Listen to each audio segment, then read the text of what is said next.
तो कैसे हैं आप लोग। Welcome to the channel. और आज के इस वीडियो में हम लोग ये देखेंगे कि सी प्रोग्रामिंग लैंग्वेज में हम लोग रैंडम नंबर्स को कैसे जनरेट कर सकते हैं। यहाँ पे हम लोग रैंड जो एक बिल्ट इन लाइब्रेरी फंक्शन है उसके बारे में जानेंगे और बाद में हम लोग ये भी देखेंगे कि हमें रैंडम नंबर जनरेट करने के लिए सीड वैल्यू क्यों देना है। और हम लोग बाद में ये देखेंगे कि हर एक रन के लिए डिफरेंट सीक्वेंस के रैंडम नंबर्स को कैसे जनरेट किया जाए। तो हर किसी प्रोग्रामिंग लैंग्वेज की तरह सी प्रोग्रामिंग लैंग्वेज में भी built in library functions available है जिन्हें यूज़ करके हम लोग रैंडम नंबर्स जनरेट कर सकते हैं। सी प्रोग्रामिंग लैंग्वेज में एक फंक्शन अवेलेबल है और उसका नाम है रैंड। इस फंक्शन को यूज़ करने के लिए हमारे प्रोग्राम में हमें स्टैंडर्ड लाइब्रेरी डॉट एच या फिर stdlib.h हेडर फाइल को हमारे प्रोग्राम में इंक्लूड करना होगा। तो अभी मैं यहाँ पे इंक्लूड करूँगा stdlib.h। तो जैसे मैंने आपको बताया हम लोग यूज़ कर सकते हैं एक फंक्शन और उसका नाम है रैंड। यहाँ पे ये रैंड फंक्शन जो है ये 0 और एक मैक्रो है जिसके अंदर मैक्सिमम वैल्यू डिफाइन किया है। उस वैल्यू के बीच में किसी भी एक रैंडम नंबर को जनरेट करके देता है। तो पहले हम लोग ये देखेंगे कि ये रैंड फंक्शन किस रेंज के बीच में से वैल्यू को देता है। तो यहाँ पे मैं यूज़ करूँगा प्रिंटफ फंक्शन को और यहाँ पे मैं कहूँगा range from %d to %d। यहाँ पे इस रेंज की लोअर वैल्यू है वो है 0 और अपर वैल्यू जो है वो एक मैक्रो के अंदर डिफाइन किया गया है और उस मैक्रो का नाम है रैंड मैक्स। यहाँ पे मैं इस मैक्रो को रेफ़र करूँगा और इस प्रोग्राम को रन करूँगा। तो यहाँ पे देख सकते हैं रेंज फ्रॉम 0 टू 32,767। ये मेरे कंप्यूटर में मैंने जो टूल सेट इंस्टॉल किया है उसके लिए है। आपके कंप्यूटर में ये वैल्यू कुछ चेंज हो सकता है, ठीक है। तो अभी हमें पता है कि इस रेंज के बीच में से एक रैंडम नंबर को जनरेट करके रैंड फंक्शन देता है। अभी हम लोग रैंडम नंबर्स को जनरेट करेंगे। तो यहाँ पे मैं यूज़ करूँगा प्रिंटफ फंक्शन को और यहाँ पे %d फॉर्मेट स्पेसिफायर को यूज़ करूँगा और उसके बाद में एक न्यू लाइन इंसर्ट करूँगा और यहाँ पे मैं डायरेक्टली रैंड फंक्शन को कॉल करूँगा। यहाँ पे अगर आप लोग चाहते हैं तो इस फंक्शन को कॉल करके जो रिटर्न वैल्यू आता है, जो रैंडम नंबर मिलता है, उसे एक वेरिएबल के अंदर स्टोर करके बाद में आप उस वेरिएबल को यहाँ पे रेफ़र कर सकते हैं। पर यहाँ पे मैं डायरेक्टली इस वैल्यू जो मिलता है रैंडम नंबर उसको प्रिंटफ फंक्शन के लिए पास कर रहा हूँ। यहाँ पे ये रैंड फंक्शन जो है ये एक स्यूडो रैंडम नंबर को जनरेट करके देता है और ये एक इंटीजर नंबर होगा और ये वैल्यू 0 और रैंड मैक्स मैक्रो के अंदर जो वैल्यू डिफाइन किया गया है उसके बीच में रहेगा। तो अभी यहाँ पे मैं इस प्रिंटफ फंक्शन को 2-3 बार कॉपी करके पेस्ट करता हूँ ताकि हम लोग एक से ज़्यादा रैंडम नंबर को जनरेट करके डिस्प्ले कर सके। तो मैंने यहाँ पे 4 बार प्रिंट किया है तो ये 4 रैंडम नंबर्स को जनरेट करेगा। तो मैं इसको रन करता हूँ। तो आप लोग यहाँ पे देख सकते हैं पहला नंबर जनरेट किया है 41, उसके बाद 18,467, 6,334, इस तरह। यहाँ पे आप देख सकते हैं ये जो नंबर्स यहाँ पे जनरेट किया गया है इनके बीच में कोई रिलेशनशिप नहीं है। हम लोग यहाँ पे नहीं बता सकते हैं कि कुछ लॉजिक है इन नंबर्स के बीच में। तो इसी तरह जब भी हम लोग एक और रैंडम नंबर को रिक्वेस्ट करते हैं तो एक और रैंडम नंबर को जनरेट करके दिया जाता है इस रैंड फंक्शन के द्वारा। अभी यहाँ पे मैं इस प्रोग्राम को एक और बार रन करता हूँ। तो आप लोग यहाँ पे देख सकते हैं ये अभी का रिज़ल्ट है जो मैंने रन किया है। तो यहाँ पे मैं एक और बार रन करूँगा। तो अभी आप लोग देख सकते हैं यहाँ पे मेरे पास 3 रन के रिज़ल्ट्स है। अगर हम लोग एक स्पेसिफिक रन की बात करेंगे, फॉर एग्ज़ाम्पल मैंने जो यहाँ पे हाईलाइट किया है इस रन की बात करते हैं या फिर जब मैंने प्रोग्राम को रन किया था तो ये रिज़ल्ट आया था। तो यहाँ पे 4 रैंडम नंबर्स है, ये सब नंबर्स रैंडमली है। यहाँ पे मैंने 4 बार रैंडम नंबर को कॉल किया है तो 4 बार रैंडम नंबर मिला है। अगर हम लोग कुछ और बार रैंड फंक्शन को कॉल करते हैं तो कुछ और रैंडम नंबर मिल जाता है। ये एक और रन का रिज़ल्ट है और ये एक और रन का रिज़ल्ट है। अगर आप लोग देखते हैं तो ये एक स्पेसिफिक रन के लिए मतलब है कि एक बार जब प्रोग्राम को रन करते हैं तो जितने भी बार हम लोग रैंड फंक्शन को कॉल करते हैं तो हमें रैंडम नंबर मिलता रहता है। पर बात यह है कि मल्टीपल रन के लिए यहाँ पे ये एक रन, ये दूसरा रन और ये एक और रन, मल्टीपल रन के लिए जो सीक्वेंस में रैंडम नंबर को जनरेट किया जाता है वो सेम है। मतलब है कि अगर आपके प्रोग्राम में आप सिर्फ एक बार रैंड फंक्शन को कॉल करते हैं तो आपको 41 मिलेगा। पहली बार जब आप लोग रैंड फंक्शन को कॉल करते हैं तो 41 मिलेगा। अगर आपके प्रोग्राम में आप 2 बार रैंड फंक्शन को कॉल करते हैं तो पहला वैल्यू 41 आ जाएगा, दूसरा वैल्यू 18,467 आ जाएगा। आप लोग यहाँ पे देख सकते हैं। इसी तरह प्रोग्राम के रन में जब भी रैंड फंक्शन को कॉल किया जाता है तो वैल्यू रैंडमली आ जाता है, पर मल्टीपल रन के लिए ये जो सीक्वेंस या फिर ये जो ऑर्डर में रैंडम नंबर को जनरेट किया जाता है वो ऑर्डर सेम है। यहाँ पे इससे प्रॉब्लम क्या है? मान लीजिए कि आप एक प्रोग्राम राइट कर रहे हैं और आपको वहाँ पे रैंडम नंबर को जनरेट करना है, तो हर एक रन के लिए वो जो सीक्वेंस में रैंडम नंबर जनरेट हो जाएगा वो सेम ही रहेगा। अगर कोई आपके प्रोग्राम को एक बार यूज़ करता है तो दूसरे बार यूज़ करते वक्त उसे पता चलता है कि कौन सा नंबर वहाँ पे जनरेट हो रहा है। तो यहाँ पे ये प्रॉब्लम है। हमें क्या चाहिए? हमें हर एक रन में भी ये जो रैंडम नंबर जनरेट हो जाते हैं वो डिफरेंट होना चाहिए, वो सेम सीक्वेंस में नहीं होना चाहिए। तो अभी हम लोग इसके बारे में देखेंगे। तो अभी हम लोग क्या करेंगे, हम एक छोटा सा एल्गोरिथम डेवलप करने के लिए कोशिश करेंगे, सिर्फ एग्जाम्पल पर्पस के लिए। तो यहाँ पे हमें रैंडमली नंबर्स को जनरेट करना है हमारे एल्गोरिथम में। तो हमें कहीं पे तो शुरुआत करना चाहिए। तो हम लोग क्या करेंगे, हम लोग एक वेरिएबल लेंगे। फॉर एग्जांपल मैं इसे कॉल करूँगा इनिशियलाइज़र i और मैं इसे इनिशियलाइज़ करूँगा 1 से। तो हम लोग रैंडम नंबर को जनरेट करते वक्त इस वैल्यू को यूज़ करके हमारे एल्गोरिदम में रैंडम नंबर्स को जनरेट करेंगे। फॉर एग्जांपल अगर हमारे एल्गोरिदम से पहली बार रैंडम नंबर को पूछा जाए तो हमारा प्रोग्राम कुछ इस तरह करके रैंडम नंबर को जनरेट करके देगा। For example i+2। अगर एक और बार पूछा जाए तो हम लोग लॉजिक चेंज करेंगे। For example n=n+3। उसके बाद अगर एक और बार पूछा जाए तो हम लोग रिटर्न करेंगे n=n-2। उसके बाद n=n×2। तो मैंने ऐसे ही लॉजिक बनाया है। अभी हम लोग ये सोचते हैं कि कोई प्रोग्राम हमारे इस एल्गोरिदम को रैंडम नंबर जनरेट करने के लिए यूज़ करता है। जब हमारा एल्गोरिदम को यूज़ किया जाता है तो i वैल्यू को इनिशियलाइज़ किया जाता है 1 से, क्योंकि हमने हमारा एल्गोरिदम में किया है।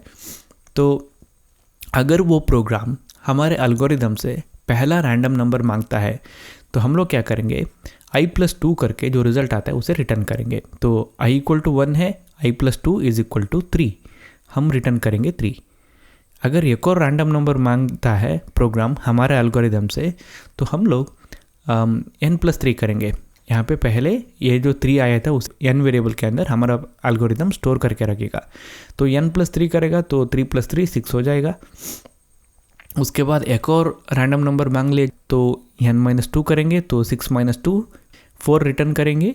उसके बाद 8 रिटर्न करेंगे अगर रैंडम नंबर को पूछा जाए।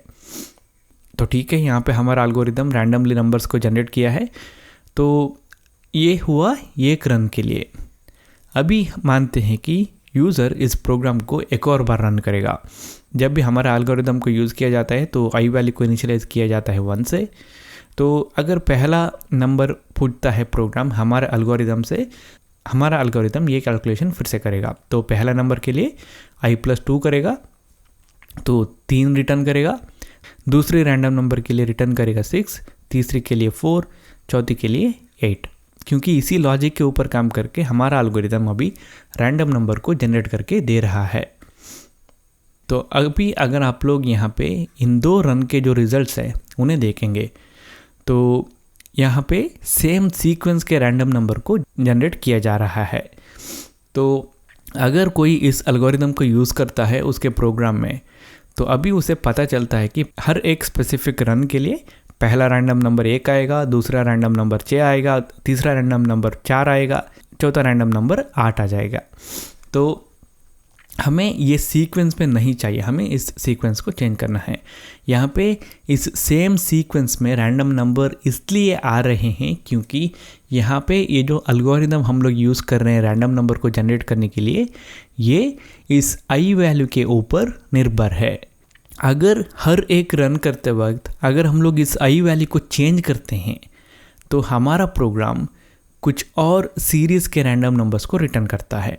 फॉर एग्ज़ाम्पल, एक और रन करता है यूज़र और उस वक्त अगर हम लोग आई को कुछ और वैल्यूज़ के साथ सेट करते हैं, for example I equal to 2 बनाते हैं, तो अभी देखिए हमारा जो रैंडम नंबर जनरेट करने का एल्गोरिदम है ये कुछ और सीरीज़ के रैंडम नंबर को रिटर्न करेगा।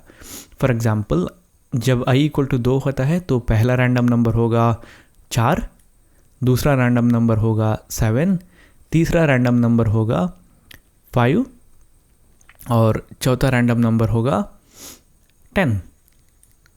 तो यहाँ पे चेंज वैल्यू आया है। ये जो सीक्वेंस है ये इस सीक्वेंस से डिफरेंट है, रैंडम नंबर्स डिफरेंट है। एक और रन करते वक्त अगर हम लोग आई वैल्यू फॉर एग्जांपल 3 करते हैं तो एक और सीरीज़ के रैंडम नंबर अभी जनरेट होगा।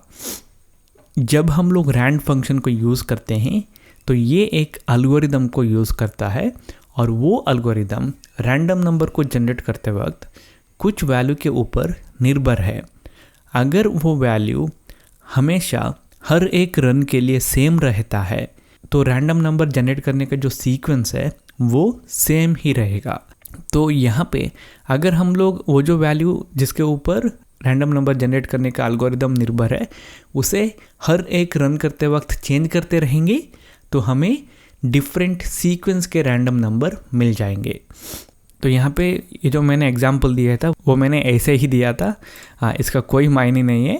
पर यहाँ पे जो भी एल्गोरिदम यूज़ करता है हमारा सी प्रोग्रामिंग लैंग्वेज वो बहुत ही अच्छा एल्गोरिदम है, बहुत अच्छी तरीके से रैंडम नंबर को जनरेट करके देता है। पर प्रॉब्लम है कि वो एक वैल्यू के ऊपर निर्भर है और उस वैल्यू को अगर चेंज ना किया जाए हर एक रन के वक्त तो वो सेम सीक्वेंस के रैंडम नंबर को रिटर्न करता है। सी प्रोग्रामिंग लैंग्वेज में रैंडम नंबर जनरेट करने के लिए जो एल्गोरिदम है वो जो वैल्यू के ऊपर निर्भर है उसे हम लोग चेंज कर सकते हैं। उसे चेंज करने के लिए हमें एक फंक्शन को यूज़ करना है और उसका नाम है rand। इस फंक्शन के ज़रिए हम लोग एक वैल्यू यहाँ पे स्पेसिफाई कर सकते हैं और उसे कहा जाता है सीड। इस वैल्यू को अगर हम लोग हर एक रन से पहले चेंज करते जाएंगे तो एल्गोरिदम हर एक रन में डिफरेंट सीक्वेंस के रैंडम नंबर्स को जनरेट करता रहेगा। और अगर हम लोग इस फंक्शन को यूज़ करके उस सीड वैल्यू को स्पेसिफाई नहीं करते हैं तो वो एल्गोरिदम डिफ़ॉल्ट वैल्यू लेता है और वो डिफ़ॉल्ट वैल्यू है 1। फॉर एग्ज़ाम्पल, अगर मैं यहाँ पे srand फंक्शन को यूज़ करके 1 पास करता हूँ तो ये पहले जो रिज़ल्ट इसने दिया था वही रिज़ल्ट देगा। फॉर एग्ज़ाम्पल, अगर मैं इसको रन करता हूँ तो आप लोग देख सकते हैं ये सब जो रिज़ल्ट्स है ये सेम है क्योंकि सीड वैल्यू जो है या फिर जो एल्गोरिदम जिस वैल्यू के ऊपर निर्भर है वो वैल्यू सेम है, यहाँ पे 1 है।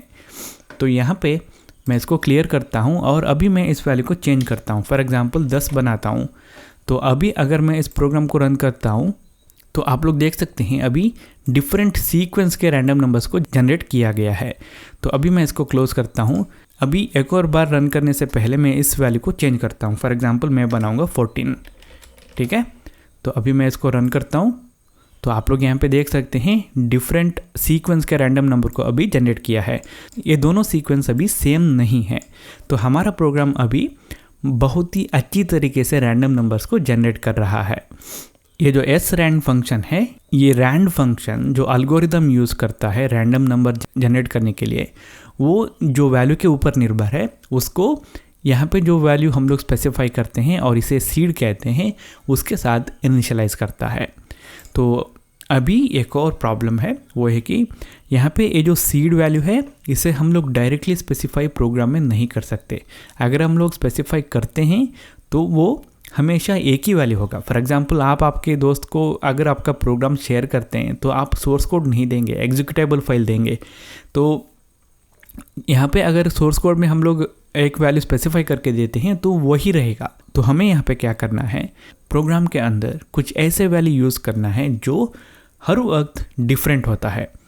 एक ऐसी वैल्यू है और वो है टाइम। अगर हम लोग टाइम की बात करते हैं तो हर वक्त डिफरेंट है।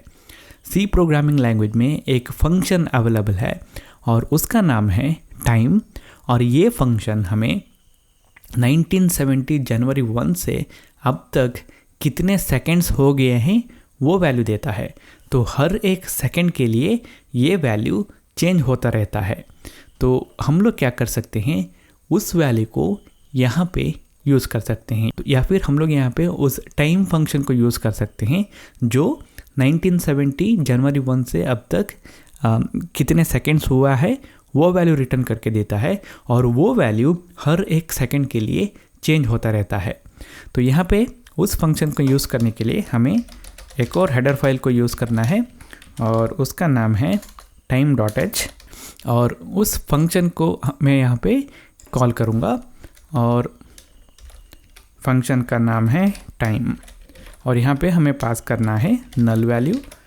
अभी ये टाइम फंक्शन 1970 जनवरी 1 से अब तक कितने सेकंड हुआ वो वैल्यू रिटर्न करता है। वो वैल्यू हर सेकंड के लिए डिफरेंट रहता है। तो यस रैंड फंक्शन उस टाइम जो वैल्यू है उसे ऐसा सीड देता है हमारे रैंडम नंबर जनरेट करने का एल्गोरिदम को, और हर एक रन के वक्त हमारा प्रोग्राम डिफरेंट सीक्वेंस के रैंडम नंबर्स को जनरेट करके देगा।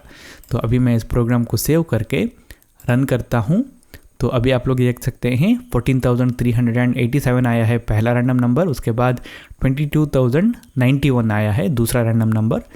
अभी मैं इसको क्लियर करके रन करता हूँ तो आप लोग देख सकते हैं अभी एक और सीक्वेंस आया है। एक और बार रन करता हूँ तो अभी एक और सीक्वेंस आया है। अगर मैं एक और बार रन करता हूँ तो एक और सीक्वेंस आया है। तो अभी हम लोग यहाँ पे बता सकते हैं कि हमारा प्रोग्राम अभी रैंडमली नंबर्स को जनरेट कर रहा है। तो अभी नेक्स्ट वीडियो में मैं आप लोगों को ये सिखाऊंगा कि कैसे आप लोग 1 और 100 के बीच में रैंडम नंबर को जनरेट कर सकते हैं, या फिर 0 और 10 के बीच में रैंडम नंबर को जनरेट कर सकते हैं। तो ये हुआ दोस्तों इस वीडियो के लिए। अगर आपको ये वीडियो अच्छा लगा तो लाइक कीजिए, अच्छा नहीं लगा तो डिसलाइक कीजिए। अगर आप लोग कुछ कहना चाहते हैं तो कमेंट कीजिए। इसी तरह के और वीडियोस देखने के लिए मेरे इस चैनल पे सब्सक्राइब कीजिए। इस वीडियो को देखने के लिए बहुत बहुत शुक्रिया। मैं आप लोगों को नेक्स्ट वीडियो पे मिलूंगा।